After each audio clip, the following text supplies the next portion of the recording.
ఆగకుండా సాగడానికి జీవితం ఎంతిచ్చినా ఏమిచ్చినా ఇంకా ఏదో లేదంటూ ఈ ఎదురుచూపులెందుకు? నీకేం కావాలో అసలు నీకెలా తెలుసు? నీ జన్మకున్న నియమాలు నీవెంచగలవా? జరిగింది మంచో కాదో విశ్లేషించే మేధస్సు భగవంతుడు మనిషికిచ్చాడా? దేవుడిచ్చిన ఆహారం ఏదైనా ప్రసాదంగా భావించే మనిషి ఆయనే ఇచ్చిన కాలాన్ని ప్రసాదంగా స్వీకరించడెందుకు? ఊహ తెలుస్తున్న కొద్దీ ఆయువు తరిగిపోతూనే ఉంది. పరిపక్వత వచ్చేసరికి మరింత చేయి జారిపోతోంది. అక్కడే ఆగి ఒక్క నిమిషం వెనక్కి తిరిగి చూసుకుంటే ఏముంది?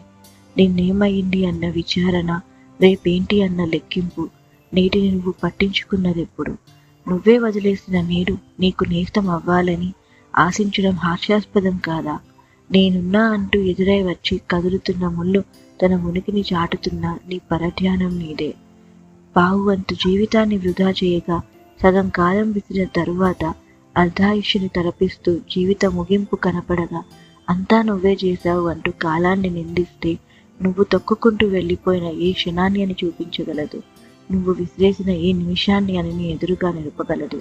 గడుస్తున్న సమయాన్ని వీక్షించక ఇంకేదో కావాలంటూ నిరీక్షిస్తూ కర్తవ్యాన్ని విస్మరిస్తూ ప్రతి అమూల్యమైన క్షణాన్ని కాలగర్భంలో ఎదురుచూపులతో కలిపేస్తూ కాలం నీ జీవితాన్ని విసిరేసిందనకు. అంతా నీ చేతుల్లోనే ఉంది. కాలం వెంట నువ్వు పరిగెడితే కూలబడిపోతావు. కాలమే నీ వెంట పడితే కనుమరుగైపోతావు.